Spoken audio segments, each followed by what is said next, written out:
Show with Ed Schultz starts right now. Good evening, Americans, and welcome to the Ed Show tonight from New York.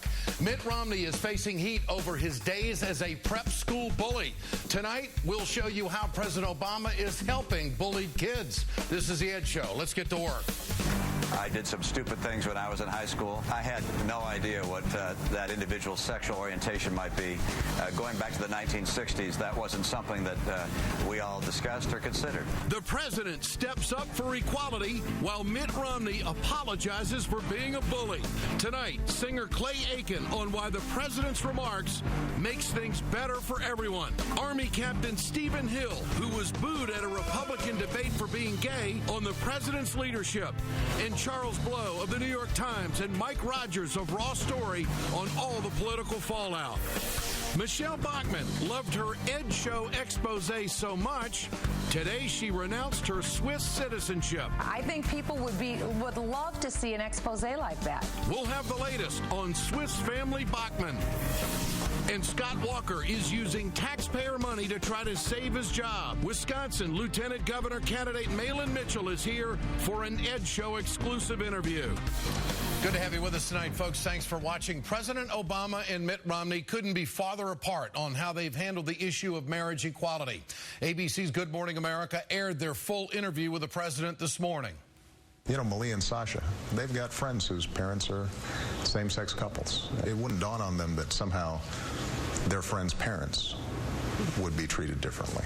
And frankly, that's the kind of thing that prompts a change of perspective.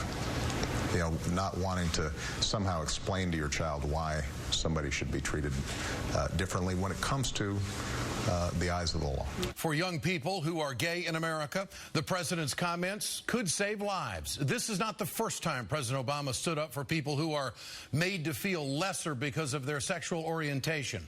You are not alone. You didn't do anything wrong. You didn't do anything to deserve being bullied.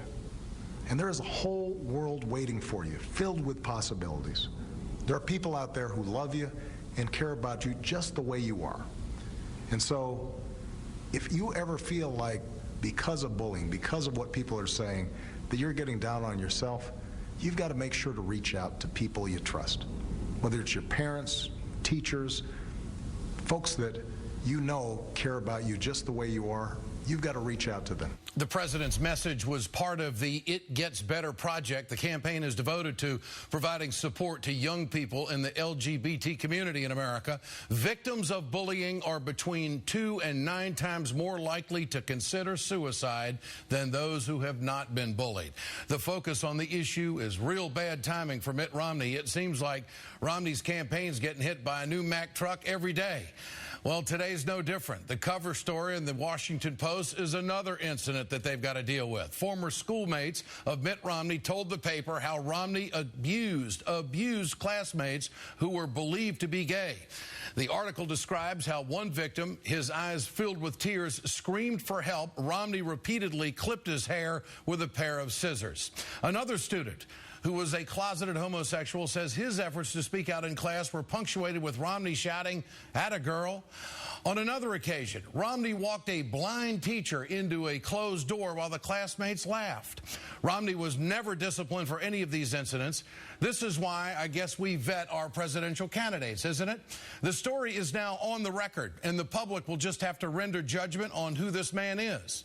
Mitt Romney knows this story has the potential to really hurt his candidacy. Today, Romney, the campaign, put out a call for Romney's old classmates to come forward and defend the candidate. Romney did some damage control for himself on Fox News today. I don't recall the incident myself, but I've seen the reports and not going to argue with that. There's no question but that I did some stupid things when I was in high school, and obviously if I hurt anyone by virtue of that, I would be very sorry for it and apologize for it. But Romney also rationalized the behavior by saying that he didn't know the victim's sexual orientation. Romney and his friends were beating up a weaker kid just for the hell of it, not because he was gay.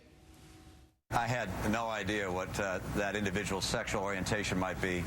Going back to the 1960s, that wasn't something that we all discussed or considered. I think we can all agree that people change throughout their lifetimes. No one should be held accountable today for every action he or she takes as a teenager. But these stories, I think, give us a snapshot of who Mitt Romney is. The guy who forced a haircut on a helpless kid is the same guy who wants to force a haircut on the poor in this country, along with the middle class, if he becomes president. Today, the Republican House passed the Paul Ryan budget plan. Mitt Romney supports this plan, which would cut funding for food stamps, Medicaid, and health care in America. When Mitt Romney was in high school, he picked on the most vulnerable members of the school community. The Republican Party, what are they doing? They're doing the same damn thing. The gay community is not immune from GOP attacks. Remember this? In 2010, when I was deployed to Iraq, I had to lie about who I was because I'm a gay soldier, and I didn't want to lose my job. My question is, under one of your presidencies, do you intend to circumvent the progress that's been made for gay and lesbian soldiers in the military? Yeah, I would say any type of sexual activity has absolutely no place in the military. Not one candidate on the debate stage at that time spoke out in support of the soldier Stephen Hill. Not one candidate told the members of the debate audience that it is inappropriate to boo a U.S. serviceman. Question is, where is the leadership in the Republican Party, and where is Mitt Romney's? Mitt Romney had opportunities to act like a leader, and he didn't do it. Instead, he's not much different than the preschool kid who bullied his classmates. And if you look at it, Mitt Romney was apparently raised in an atmosphere of intolerance. This man hasn't changed. Just look at his position on marriage equality. Get your cell phones out. I want to know what you think. Tonight's question: does Mitt Romney have any idea what it feels like to be bullied? Text A for yes, text B for no to 622-639. You can always go to our blog at ed.msnbc.com. We'll bring you the results later on in the show. I'm joined tonight by Clay Aiken, singer and entertainer, as well as celebrity spokesman for the Gay, Lesbian, and Straight Education Network, and Stephen Hill, the U.S. Army Reservist captain who was booed at the Republican debate last September. Gentlemen, great to have you with us tonight. Clay, you first. You have spoken out about anti-gay bullying, and now the president has become very involved in this issue, obviously in the last 24 hours. Does he help young people who have been victims of bullying? What kind of an impact do you think this will have where the president is now? I think it has an incredible impact. Being a young LGBT person who hears your president speak out for your rights is very empowering. I mean, we talk a lot about role models, whether it be me or someone like Ellen DeGeneres or Ricky Martin or Neil Patrick Harris, LGBT individuals who are in the public eye, who have some degree of impact for youth who are struggling with bullying or feeling left out or ostracized. But when the president of the country, when the person who is the most powerful person in the world really speaks out and steps onto the right side of history and says, I support the right for everyone, the freedom for everyone to marry, and for every single individual to have the rights that we all that many people take for granted. I think it makes a huge statement to especially to youth who might feel left out, and I'm thrilled that he did it. And that really is the issue. Captain Hill, your thoughts on the president's impact and how it will help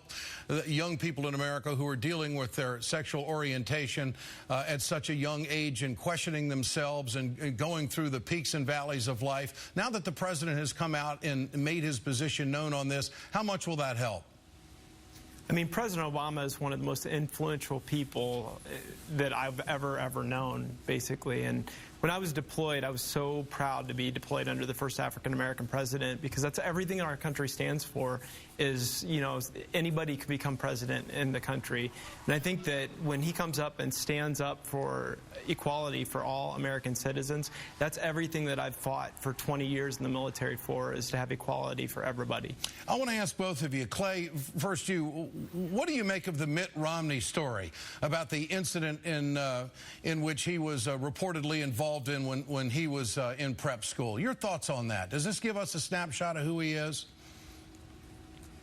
It's heartbreaking. It's a little frightening as someone who has experienced being bullied for being gay all through school, through high school. It sort of gives me flashbacks and concerns me. And while of course there are people who do change through life, I think his apology today was disheartening because it was sort of half-assed, if you will, to say that if I hurt someone's feelings, I apologize for it. That's not necessarily the type of apology that is warranted for something so severe. I mean, to hold someone down and cut their hair, that's bullying. That's abuse, really. And to kind of give a lackadaisical apology half-heartedly is certainly not as strongly as I would like to see him come out against gay bullying. I think he's got an opportunity now to speak out and say that that he believes that bullying LGBT youth is a problem in our schools, and if he were in a position of power, he would do something about it. And we didn't hear anything at all like that today. Captain Hill, your thoughts on the Romney issue? Well, I have to be careful being in the military because I can only speak out on behalf of myself, but I would always want to treat people the way I want to be treated, and that's the way I live life, and I think that everybody should. And I mean, that's just, I guess that's all I can say with that. Clay, Dan Savage is the founder of the It Gets Better project. He wrote this on Twitter: gay people better get out there and support the president. If he loses in November, we'll be blamed. You feel the same way?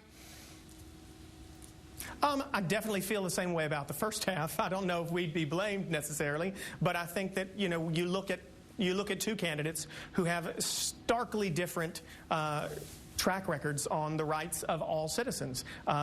Mitt Romney, Governor Romney, when he was governor of Massachusetts, tried to defund the Governor's Commission on, I think they call it GLBT youth in Massachusetts. He tried to defund a commission that worked to stop the bullying of LGBT youth in schools. And President Obama, on the other hand, is absolutely the most accepting and equality-loving president we've had in our history. And so, as a gay man myself, I certainly feel more comfortable and more excited about President Obama today, now that he's stepped out and said he values equality and fairness. And Captain Hill, last October, Mitt Romney was asked about the incident in which you were booed. This is his response. Here it is. I have not made it my practice to scold the audience and say I disagree with this person, I agree with that person, because it goes in a lot of different directions. I don't recall whether people were booing his question or just booing him. Captain Hill, how do you think he handled that? Did he do it appropriately? Well, I can tell you that President Obama handled it in a very different manner, and being in Iraq and hearing the President of the United States stand up when it's not politically convenient for him and it took a lot of risk meant a lot to me, and it made me proud to be an American and proud to be a soldier. Clay, how do you think he handled that question? Again, sort of half-assedly. In order to be the president, I'd hope you'd be able to take a stand and speak out against things that you don't think are fair. That was not an example of someone doing that right there, obviously. Okay. If someone wants to be in charge of the country, they've got to be able to say things that might upset people every once in a while, and that would be, not him doing that there. Clay Aiken and Stephen Hill, great to have you on the Ed Show tonight. Thanks for your insight. Appreciate it. Remember to answer tonight's question there at the bottom of the screen. Share your thoughts on Twitter at Ed Show. We want to know what you think. Mitt Romney keeps tripping all over himself on this on the gay rights issue. And Charles Blow and Mike Rogers will join me next. And we're 26 days away from the historic recall elections in Wisconsin. Governor Scott Walker is using taxpayer money to help him survive. The Democrat trying to unseat Walker's lieutenant governor will join me. Stay with us. Lots more coming up.